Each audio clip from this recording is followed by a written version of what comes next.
All right. Good day, everyone, and welcome to today's session of Truly Foundation and A Course in Miracles with your temporary host and guide and coach and teacher and friend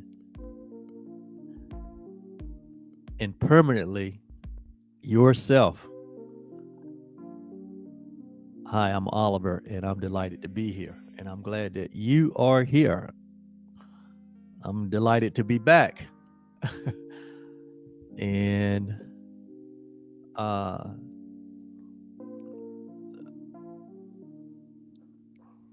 there's been a slight delay in since our last lesson, and I could not wait to get back into this chair and continue in our journey to complete the 365 lessons that we started over a year and a half ago. We are going to complete this project. We have recorded over 400 video commentaries since we started the project. And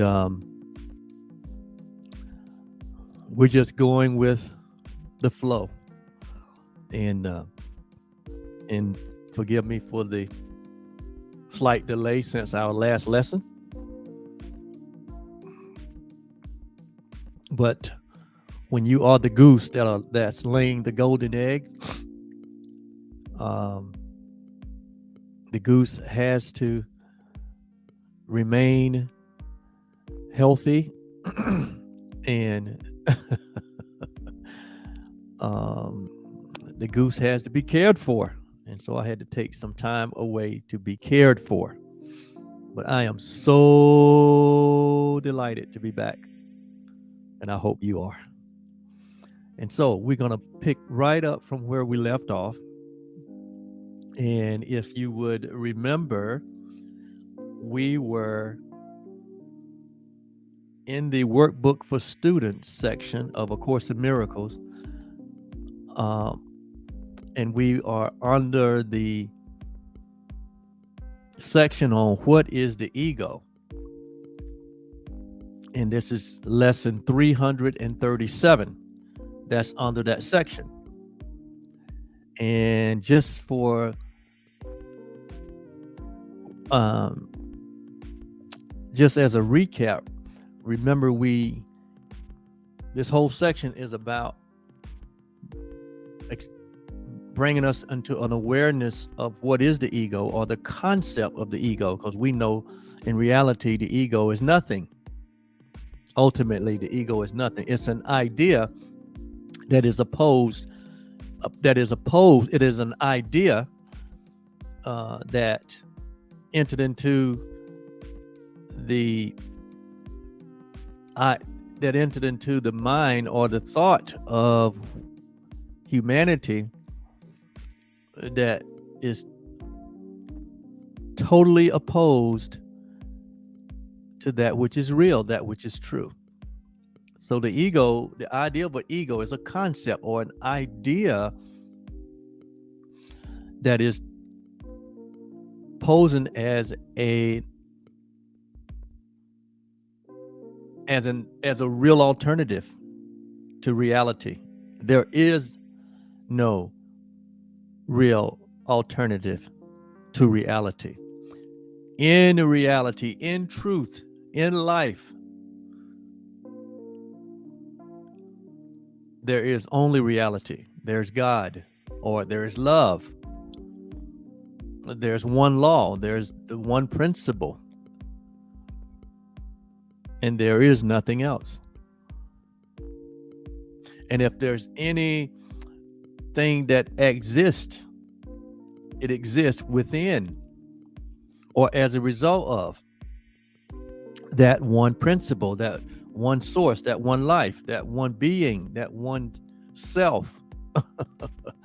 that one, that oneness that exists, and everything that is created from that oneness is created like the oneness. And so there is a shared interest in the creator and the creation. There is a oneness that is never altered or changed or broken or separated. And so the whole idea of the ego is that that a separation occurred, that something happened, that something failed, that something broke, that something became missing, that something was lost, that something was held back. See, all of these thoughts came from the one thought of what would it be like to be separate from the one reality. And so we're not here to answer where the thought came from, because to answer where the thought came from would be to acknowledge that the thought was real, would be to make the error real. And see, that's what we do in our version of what we call life. In our version of what we call life, in our human experience, that's what we do. We make the error real. Right? And so if we make the error real, then we are deceived by the error. Let me explain that.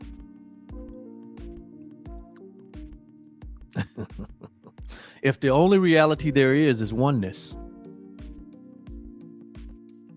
and if you exist, that means that you would have to be a part of that oneness.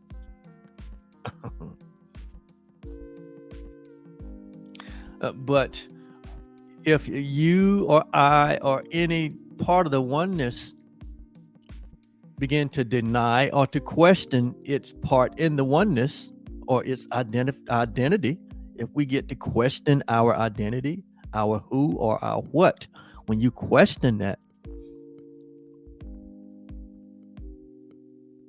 then you bring in the concept of an opposite or an error. And when you question the identity or your oneness with the identity, when you bring in the question or when you deny it, then you make the error real. And then so when you make the error real, then the error becomes your reality. When we deny that we are the creations of God, created as God and one with God, where there is no separation from creation and creator, there's only equality and oneness and love and purity and wholeness and eternity and infinite and changeless and timeless and birthless and formless, without a beginning and end, without an opposite. When we deny that or when we question that, then that which we would deny and that which we question does not seemingly appear to be a reality to us. And so we have to embrace the error that we're not that, but that we're something else. And then so we go on this prodigal journey called humanity or life, looking to discover who or what we are. So we have made the error real. And so we see ourselves as the individual selves, separated from our source, separated from our reality. And that's why if you look in the world of form, you will see that humanity is the only species on the planet that appear to be uncomfortable in its own environment, that appear to be uh, struggling with its own identity. Humanity is the only species that appear to be under stress. Look at all other parts of creation, and you don't see that it is stressed or under stressed or struggling with its identity or struggling with its environment.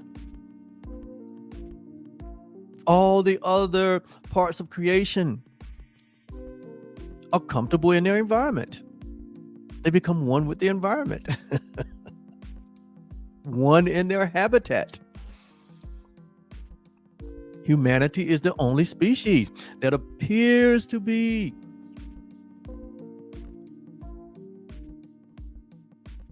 struggling with its environment. In fact, humanity is the only species that seems to be struggling with themselves, among themselves, and against themselves. You don't see the flowers fighting, do you?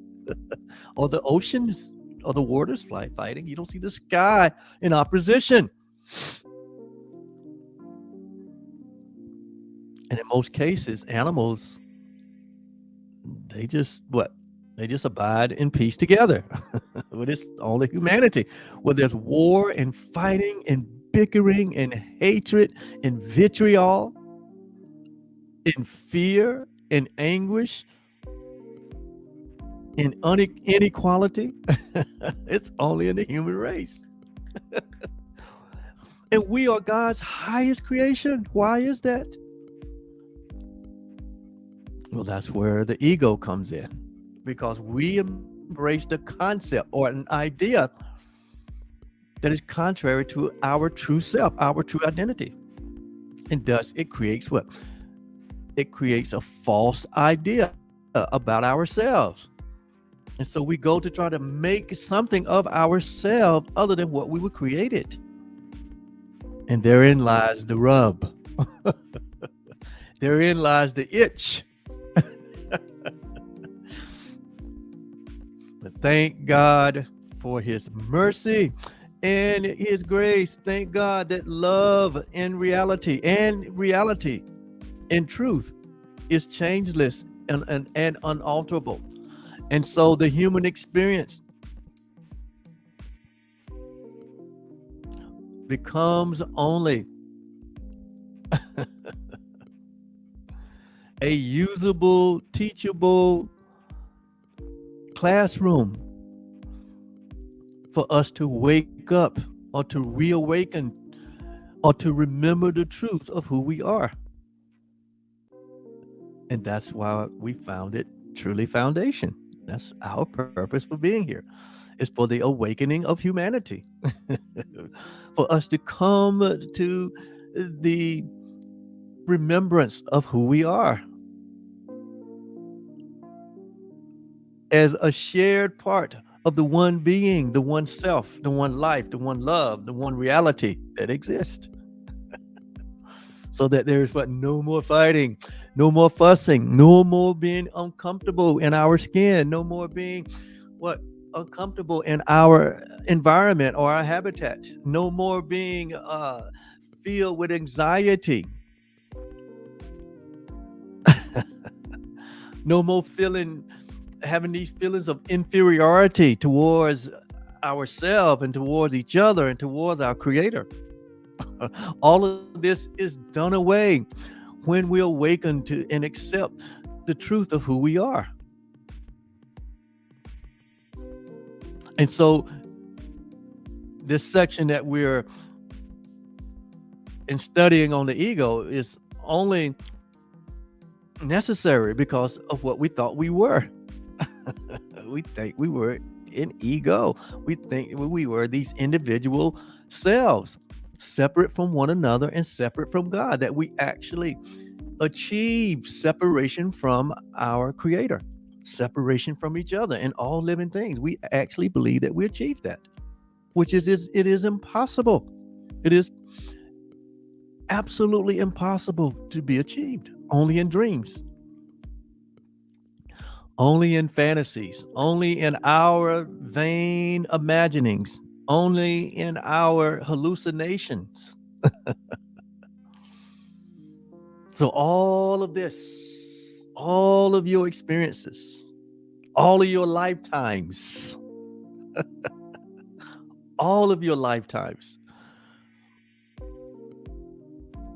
have been repurposed or purposed to bring you to your original state of awareness, your original state of consciousness, your original state of being as one with God, as having equality with your God or your creator, to know that you and God are the same self or one and the same. And when that is accepted and when that is achieved, then we realize that what? The ego idea was just a nightmare. It was just a dream of separation. And that in reality, nothing has really occurred. The principle of oneness has not been destroyed. The principle of unity has not been tampered with. Heaven remains intact. We remain as God created us, as whole and complete and guiltless and sinless. And see, that whole idea of guilt and sin and fear was birthed out of that erroneous idea of separation, which is an ego idea, or what we call an ego thought system, because it birthed the entire thought system. And we all became these actors on the stage, these actors acting out this belief in separation, that this belief in all these opposites and differences. And we just played the game. But in the game, there's sickness and disease and suffering and lack and scarcity and fear and war and fighting and all kinds of destructive thoughts, feelings, emotions.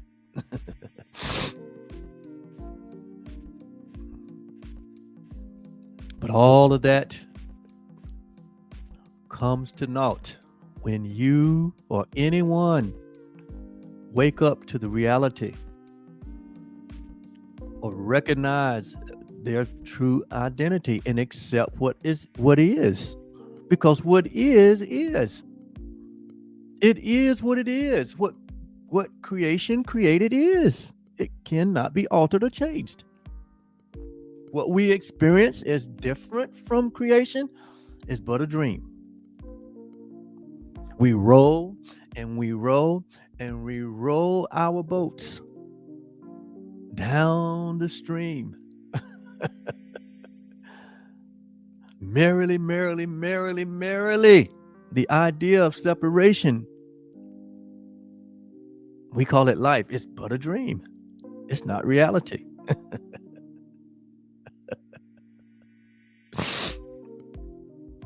Hang on one second.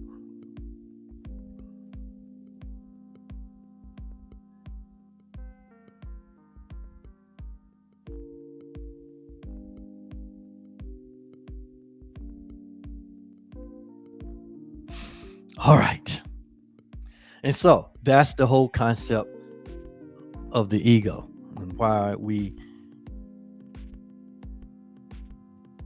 are looking into this is for the purpose of bringing us face to face with our reality.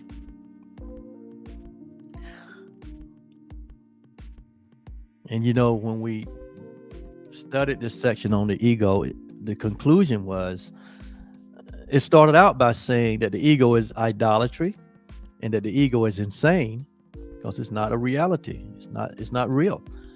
But it concluded that all that God created, and all that God created is you and me. It concluded that all that God created is egoless, and it remains, what God creates remains as he created it. And don't you just love that? That is our salvation. Salvation is no more than the guarantee, the absolute guarantee that what God creates cannot be altered. And so that means that who we are in our reality, it can never be altered. We can dream all we want. We can imagine all we want. We can fantasize all we want. We can even hallucinate a being of something else. And it can be painful, filled with suffering and all kind of trauma and drama and sickness and disease and all kind of unloving acts. But it doesn't change reality. And that's the guarantee that we have. That is what salvation is, that God guarantees that who you are and what he made remains. And you can live 1,000 lifetimes dreaming of being something else. You can never alter it, or you can never change that reality. And thank God for that. That's what we call grace. That's real grace. And so the next 10 lessons, which we're on lesson 7, are just additional lessons to help us to embrace the reality that we are egoless, that we're not egos, that we're not separate, but we remain as God created us. And so today we're going to be looking at workbook lesson 337, which is again is in support that we are egoless and we remain as God created us. And so it says, lesson 337, if you're following along with me in the workbook lesson out of A Course in Miracles, it says, this is the idea for today. And it says, our sinlessness protects us from all harm. Our sinlessness. That is what protects us. That is what guarantees us that we are harmless, or that there's nothing that can really alter or harm or undo our true self, our true identity. Our sinlessness. Your sinlessness.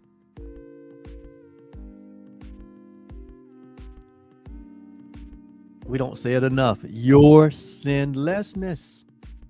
What we have been conditioned and what we have heard is that we've all sinned and that we're all fallen short and that we're all out of the way and that we're all deserving of punishment and that we're all undone, unfit, unworthy. I mean, we've heard that so much that we believed it. We believed it. We say, that's who I am. And so when you believe something about yourself, what follows are the actions that reinforces it, the thoughts that reinforces it, the feelings and the emotions that reinforces it. And so this is our mad attempt to say that we are more powerful than our creator and we can undo what the creator did. But not so. Not so. Because it is our sinlessness, the fact that we cannot sin. What is sin? The Course defined it for us. Sin is no more than a false belief about our identity. It's a false belief about yourself. that we made up. We even written history books about it. We even written religious books about this false belief, this false self, and this what unloving father or this angry God.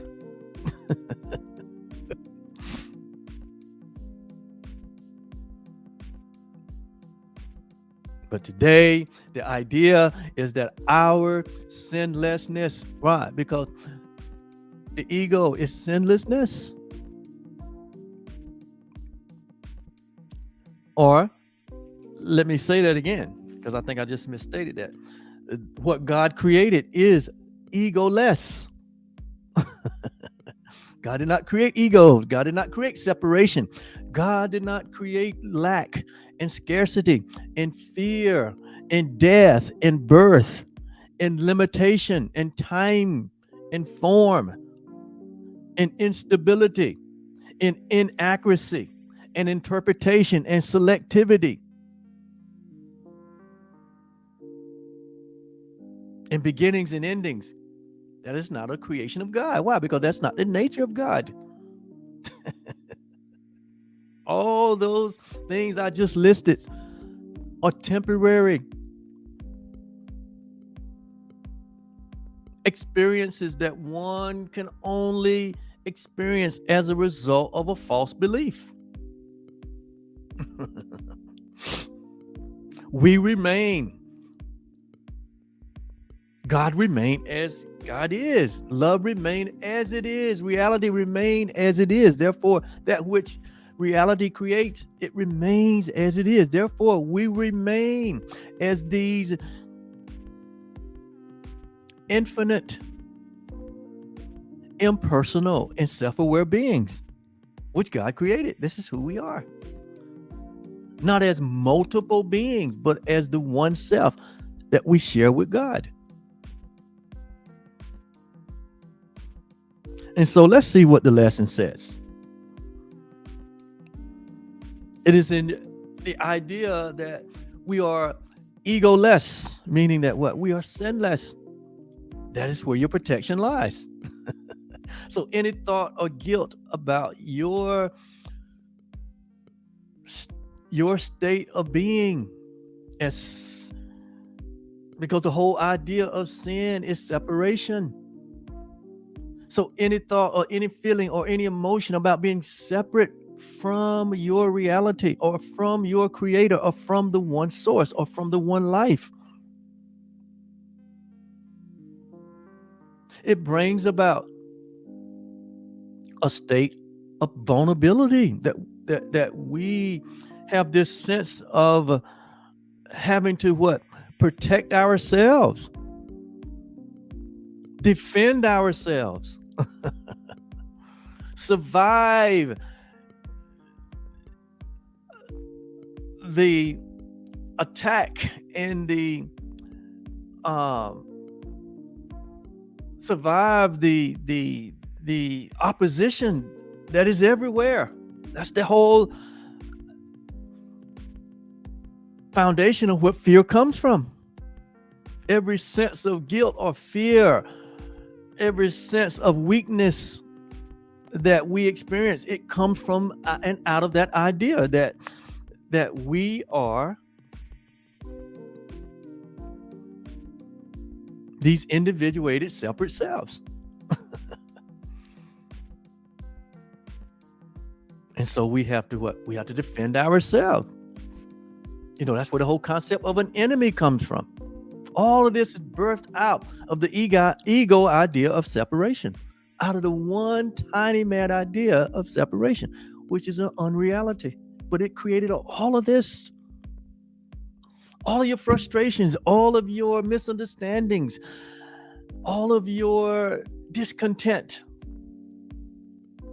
all of your fear and anguish, all of the anxiety that we experience. It all comes from the basis of this one idea. So there's only one really misperception that needs to be addressed, and that is our belief in separation. Because out of that belief come all all the other unrealities that we call human experiences, all the other not filled, all the other I don't feel goods come out of that. And so the only really thing that needs healing, the only real thing that really needs correction is our belief in separation. Your belief in sin and guilt and condemnation and judgment, and in a God that is unloving, and in a God that is punitive, and in a God that one would fear. All this comes out of that belief. The erroneous belief in separation, that you are something separate than God, that God and you are on two different planes, or you two different existence, that God exists outside of you and you exist outside of God. That's the separation idea. And this is the root cause of all the unloving ideas, the unloving thoughts, the unloving acts. It comes out of that. So the only real thing, the only root cause to all non-loving reality, unreality, is the belief in separation. And that's the only thing that needs to be healed. And the good news is, it's not even real. It's not even true. It's a self-deception. God is light. God is love. And there is no darkness in light. So where did this dark ideal come from? We made it up. And the good news is, because we made it up, we know it's not real. We know it's not real because we made it up. The only thing that is real is what God created. And God created you and me.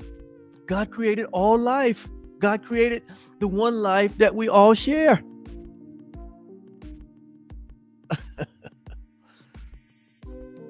And there's nothing false about it. It is nothing temporal about it. There is nothing limited about it. There is nothing that is scarce about it. It has no birth, no death, no limitation. It's called our reality. It's called you and me. The one life that we all share with our one Creator. As one, not as separate, but as one. And so, our sinlessness, to say our sinlessness is to say that you're one with God. To say that you are a sinner or have sinned and have actually successful at separating yourself from God, because that's what sin means, to separate from God. That you actually did it, that it was actually accomplished. It's to say that what God created was not permanent. It was not strong enough. It was not eternal.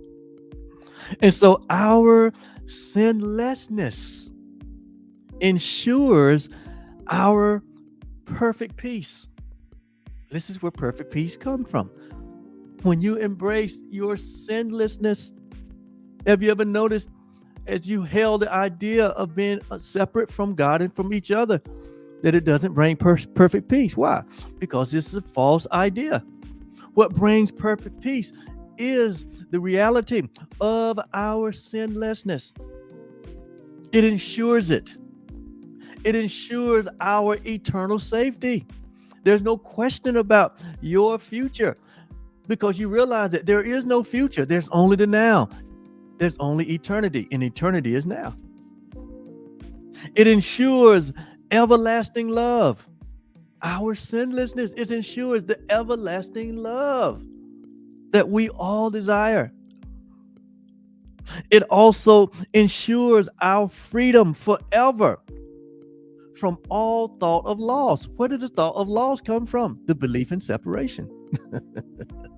Where did the thought of unlovable come from? The belief in separation. Where did the thought of a lack of peace come from? The belief in separation. Where is the thought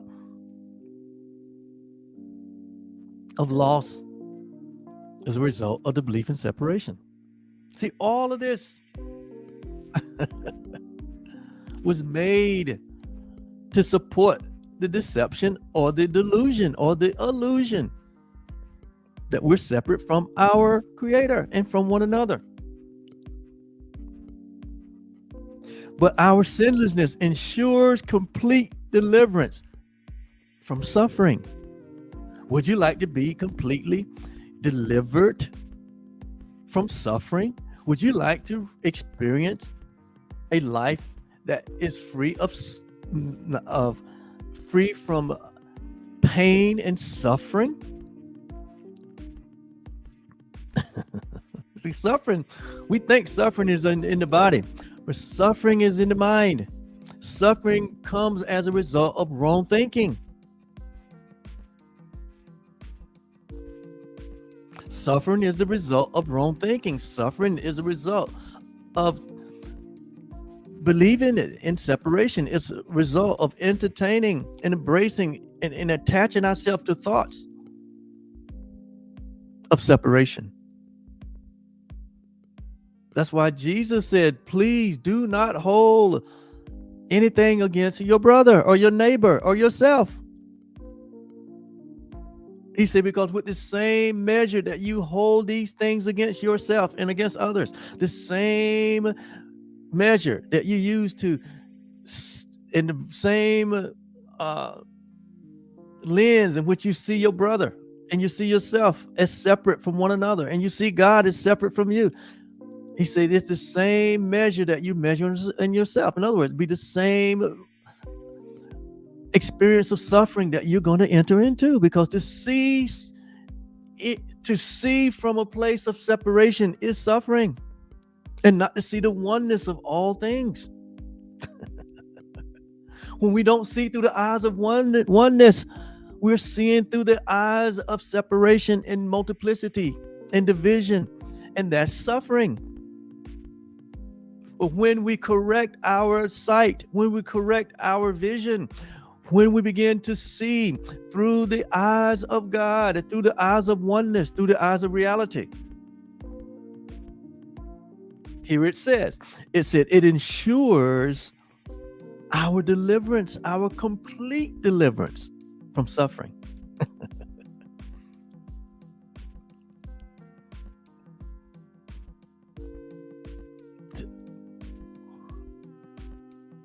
It's just that simple. It's just that simple. And so,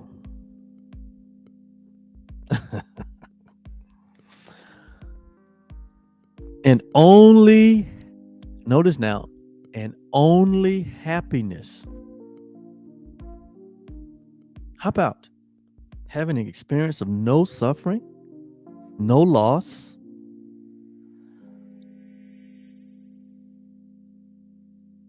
no feeling of unlovingness, no fear, but experiencing eternal safety, no discord, but having the experience of perfect peace? Can you imagine that? Yes, you can. Because you can imagine it, because it is in you. All this has been deposited in us, in our creation. What I'm saying to you resonates with you to the utmost. Why? Because it is you. It is a part of you. It's a part of your original self. It is who your original self is.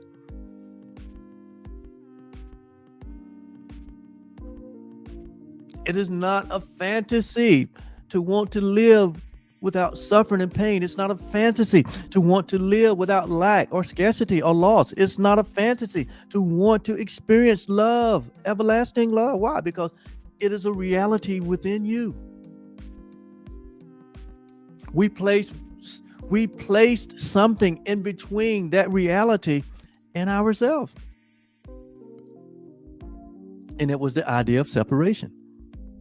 So the whole purpose for the Course in Miracles, the whole purpose for Jesus and his message of oneness and his message of the brotherhood of man and the fatherhood of God was to bring healing and restoration and awakening and enlightenment, to remove that falsity that we placed in between us and reality, so that that reality can become our experience.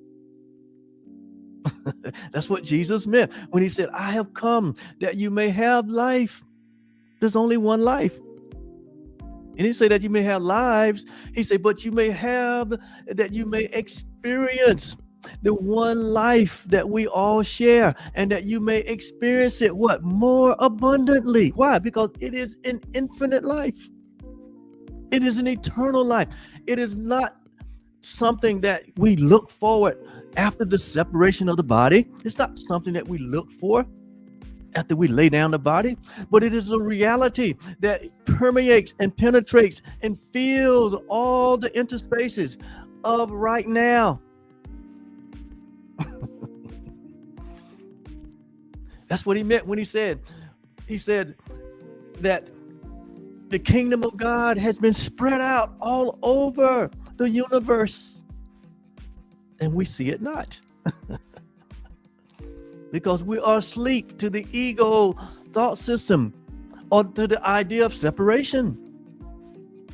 But when we awaken, and we all will, because that is the guarantee of God.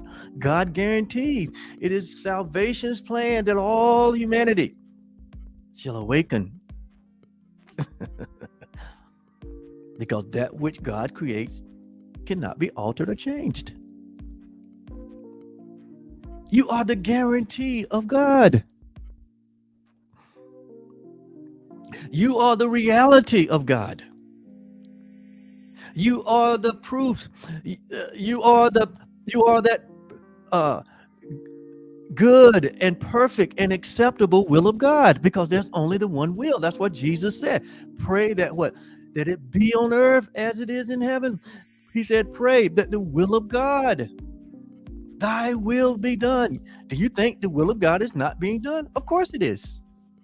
You may be asleep to it, but it is being done. In fact, it is a reality. It is the only reality that there is, that we remain as God created us, that you are indeed the holy home of God, the sinless, guiltless creation of God. I don't care what is written. I don't care what's in the history books. I don't care what's in any book that would deny the reality that we remain as God created us, that we are sinless, that we're whole, that we're the holy creation of God. Even Paul said it in Ephesians chapter 1.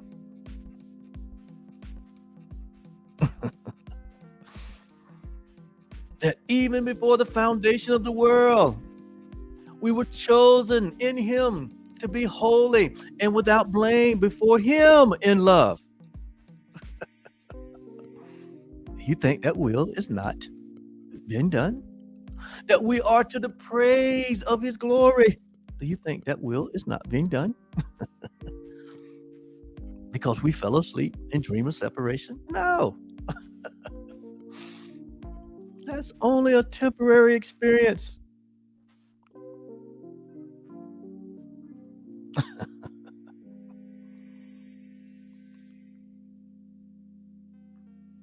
And so, only happiness can be our state of being when we accept this reality, when we wake up to the truth. Only happiness is our state of being, for only happiness was given to us. Suffering and loss and lack and inequality was not given in our creation.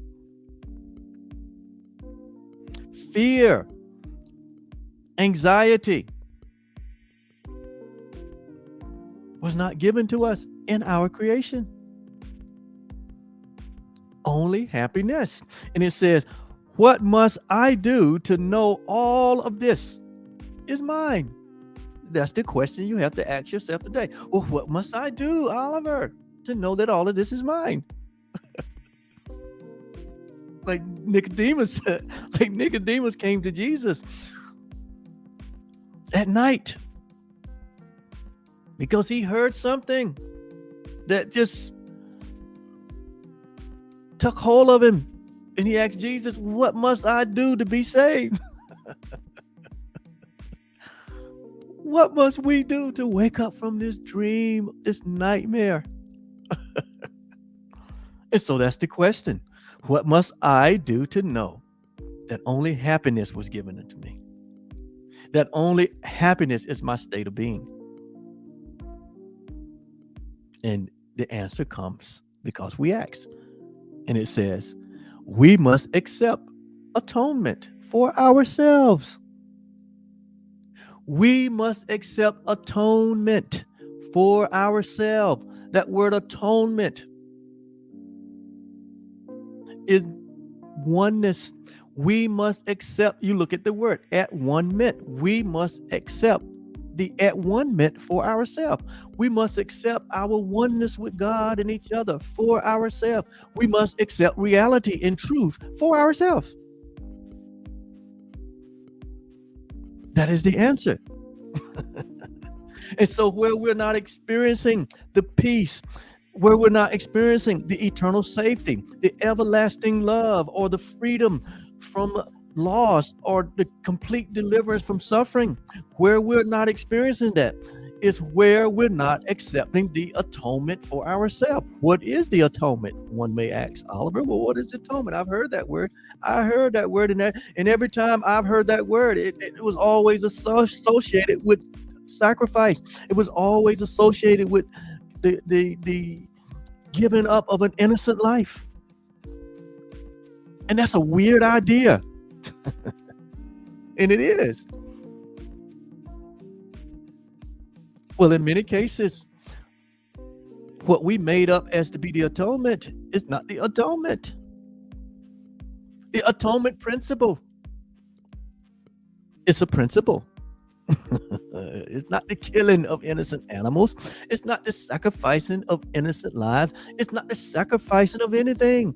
In God, there is no sacrifice. I know how much we love to placate and play on the idea of sacrifice.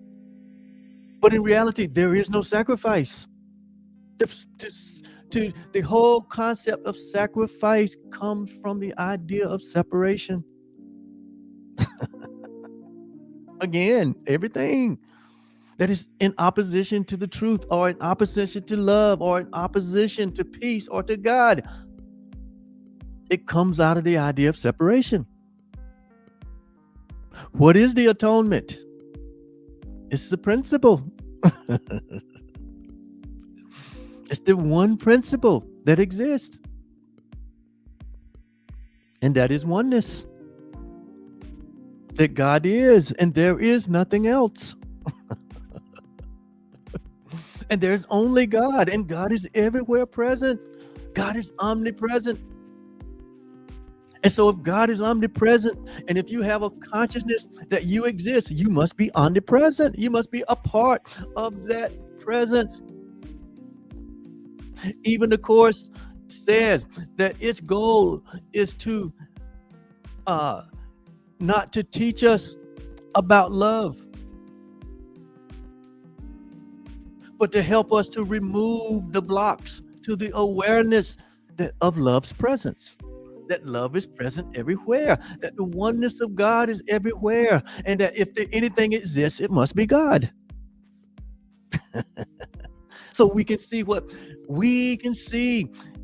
like Jesus said, the pure in heart shall see God, and what? In everything, in everywhere. The kingdom is spread out everywhere.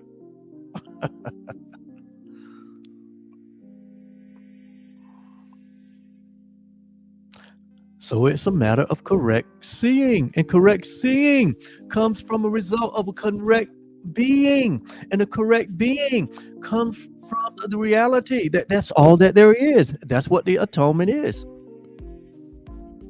So the atonement principle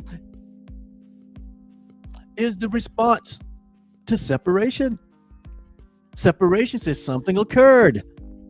The atonement principle says what? Nothing occurred. Let me say that again, because I know when I use the word atonement, I know what comes to mind to religious people. The sacrificing of innocent animals, the sacrificing of a body, the sacrificing of an innocent body, the killing of the Son of God, the innocent Son of God, as though it was required from an angry God. And then most of us that embrace that idea, we don't like God. That's why we love Jesus. But we don't like God because God made the requirement. But God did not make that requirement. We made up that concept and that idea. That's what I'm trying to say. It's all in our own minds. How can love require anything when love is everything? Love is so sure of itself that it gave everything in creation. That's why there's no lack in you in reality. That's why there's no separation in you in reality. You have been given all things. All things are yours, as Paul said in 1 Corinthians, 2 Corinthians. All things are ours.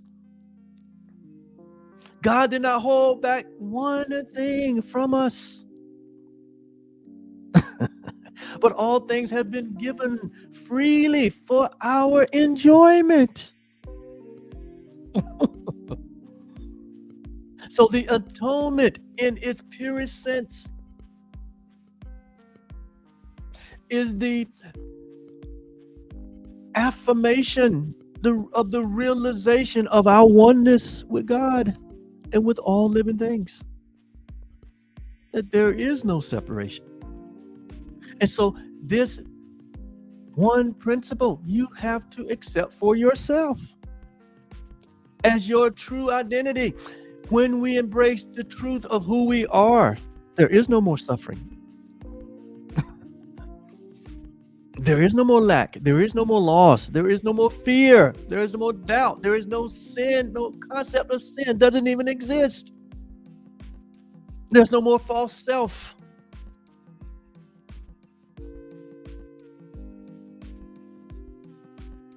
There's no more world. There's no more war. There's no more fighting. There's no starvation. There's no sickness and disease. There's none of this exists when we embrace the reality of who we are.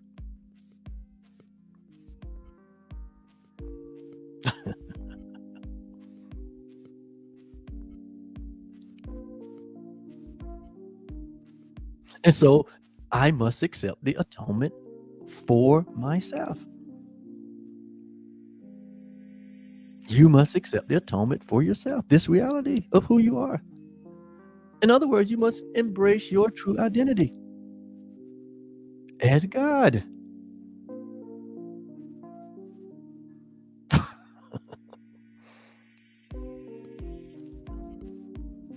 I in you, you in me, we're one. That's what Jesus said. Glorify them which you have glorified me, that we may be what? One in us, one in the same.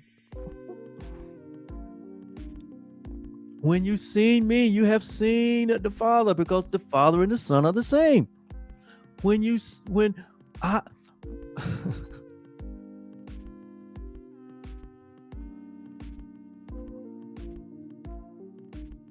This idea of oneness that we abandoned, when I say we, this idea of oneness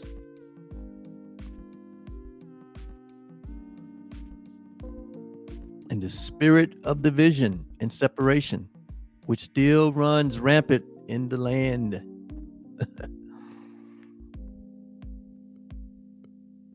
is the belief in separation. And it's what's bringing on all that appear to be suffering and sick and weak and fearful and afraid. All the anxiety in the world, all the mental and emotional and psychological suffering and pain comes out of all of that, comes out of that. And there's only one simple solution, and it's right here: accepting the one-ment or the atonement for yourself, and nothing more.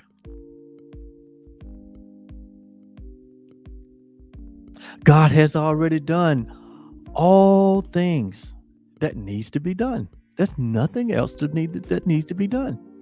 Even the Course says we need do nothing. Why? Because it's all been done. Jesus put it this way. He said, it is finished. What is finished? What was he talking about? It is finished.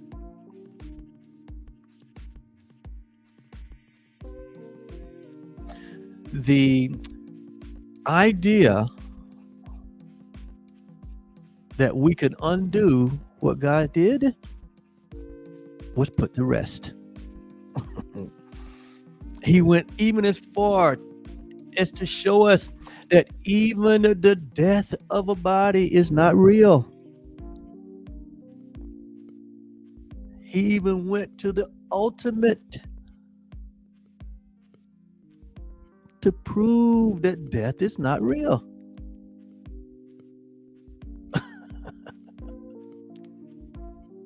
So there's nothing to fear.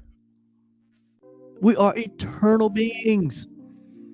We are God beings, and as long as God and in the manner in which God is, so are we. That's what the writer John picked up on in 1 John when he said, as he is, so are we. When? In this world now. Right now.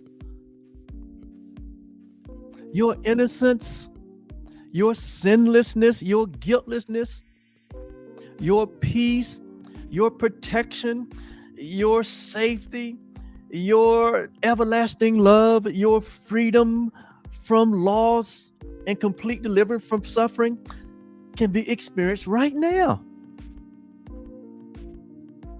You don't have to wait. Why? Because even time itself is not a reality, let alone this physical world. You can enter into this reality right now by accepting the atonement or the at-one-ment for yourself.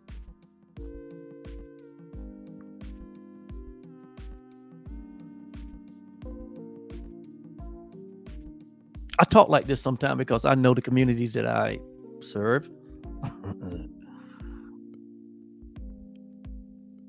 I know what we hear. I know what we believe because I came from it.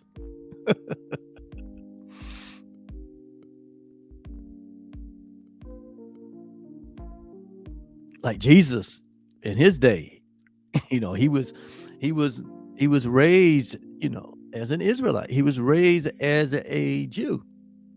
And so he knew their belief system.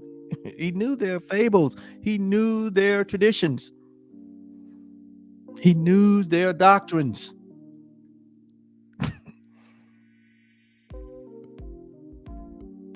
But he woke up from it.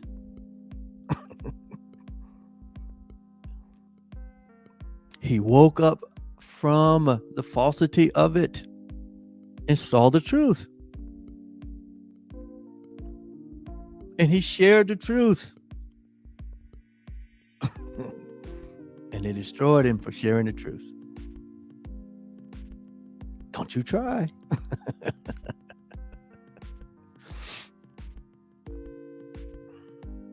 Because there's nothing to prove. There's nothing to be shown. It's all has already been shown us.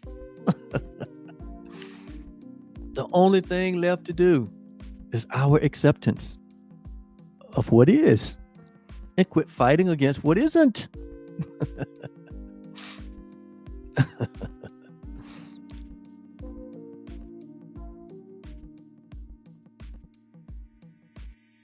And so, his acceptance created and generated his experience. Your acceptance would generate your experience. What are you experiencing? Are you experiencing eternal life now? Are you experiencing the peace of God now? Or are you experiencing the loveliness, the radiant aliveness, and the beauty that you are now? If not, then that's an indication that we still are hanging on to false ideas about ourselves. We're still hanging on to the doctrines of men and not the truth that is true always. And so, God has already done it all, as Jesus said. And we must learn that we need do nothing ourselves. For we need but accept ourselves. We don't need to do nothing, but we do need to accept our true self as God, as one with God in all creation. That is the atonement. That is the at-one-ment. That is the correction to the ego error. That is the correction to the belief in separation. Is to say that the separation has not occurred. I remain as God created me, as his very own self. I and God are one. When you've seen me, you've seen God, because there is no difference. This is the mind of Christ that is required to enter into the kingdom. In Philippians 2:5, he said, let this thought system, let this mind be in you that was also in Jesus of Nazareth, who being in the form of God as a man, he was in the form of God. You are in the form of God as a man or a woman. You are in the form of God. He says, being in the form of God, he thought it not robbery to be equal with God. This is the mind that we ought to have. That we're not robbing God.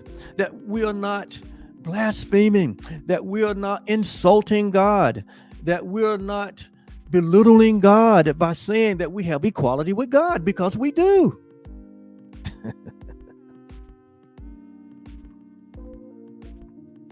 This is where you enter into the peace of God that passes understanding, by accepting this reality. It doesn't come any other way. It is our acceptance. It is our acceptance of our true self.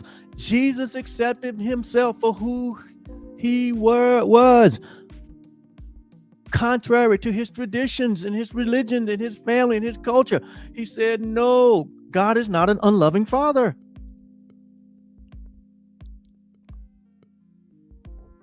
When you stand up and accept the atonement for yourself, what you're saying is God is a loving father. And God is the creation of all life. And I am that life. I am that way. I am that truth. And I am that life that God created. And I remain that way. And nothing can ever alter or change that. That is the declaration that you're making. In that lies your peace. In that lies your happiness and your fulfillment. In that lies your full expression. In that lies the light that you are. And the love that we share.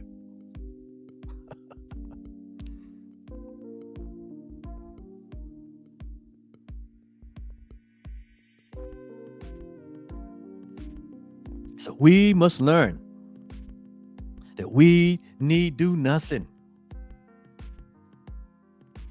for we need but accept our true self. And when we accept our true self, we accept our sinlessness, our innocence, our wholeness, our completeness.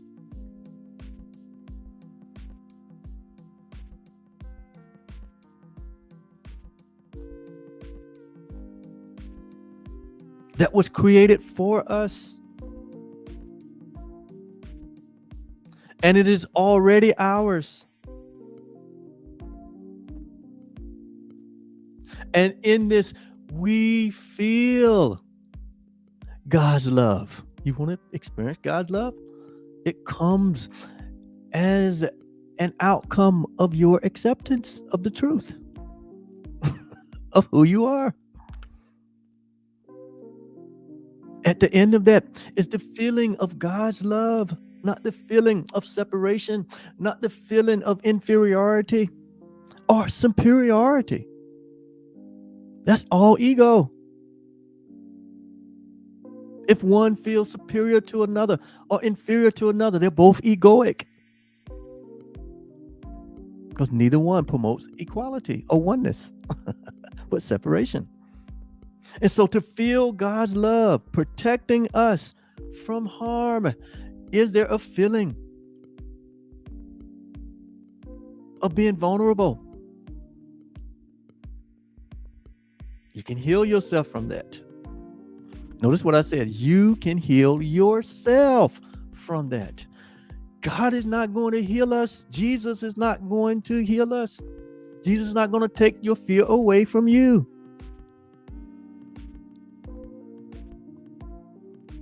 You have to release the fear yourself. You have the capacity to do it.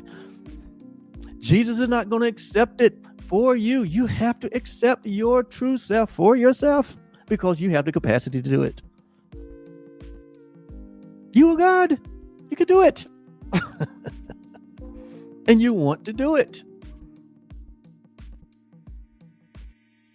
And you want to do it in this lifetime. You don't want to come back again to learn the same lesson. It is the one lesson that we all must learn, and that is our true identity. So embrace it now. Stop the cycle of birth and death. Break the cycle of birth and death, birth and death, birth and death, birth and death, pain, suffering, birth and death, lack, war, fighting. Break the cycle by accepting the atonement for yourself. This is how you do it. Like they say, this is how we do it. It's true.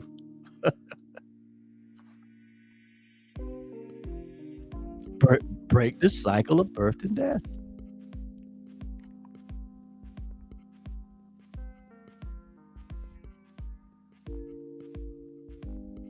For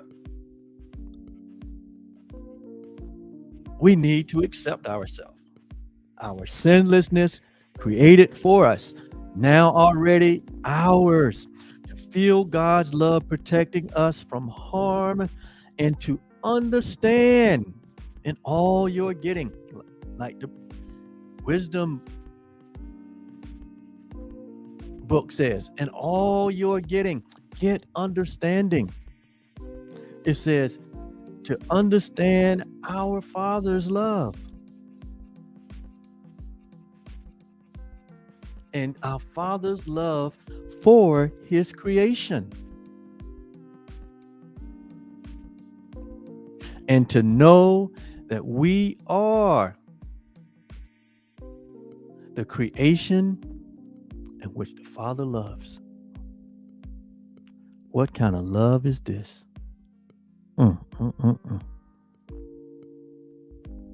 What kind of love is this?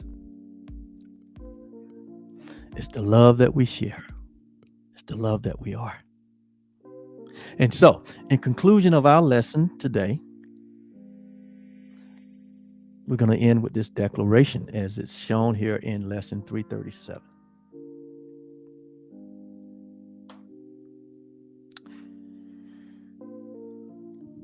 We No, it goes like this. It says, "You who created us in sinlessness are not mistaken about who we are." You're not mistaken. God has not made a mistake. We did. You know what they say, if you leave a steak on the grill too long, it's a mistake. Well, God has not left you on the grill too long. You are not a mistake. God has not made a mistake. But we are the creation that God loves.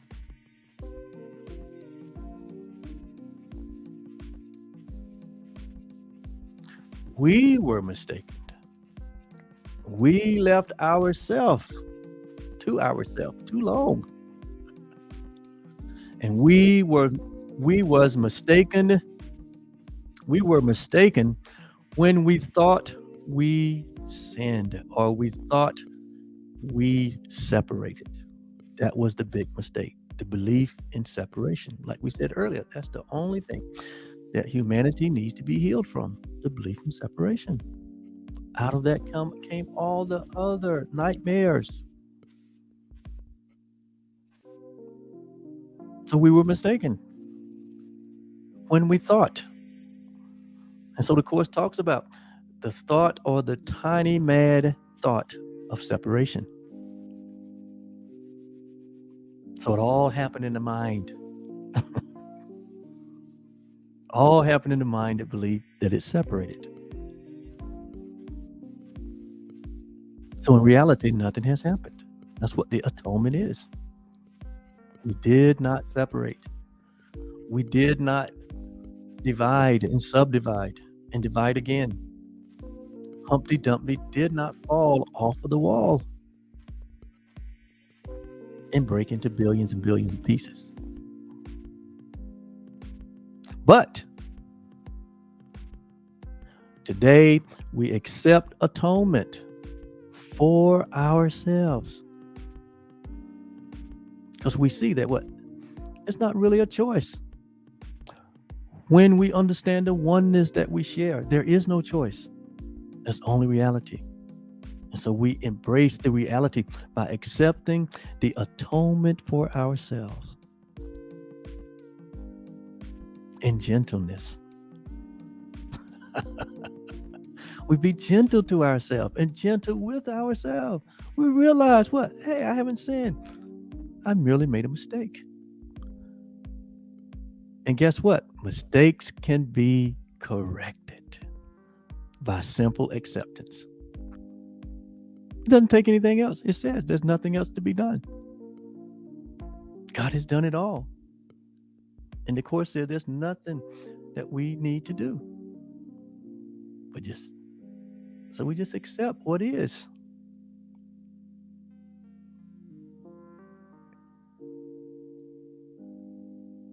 So, in conclusion, the dream is over.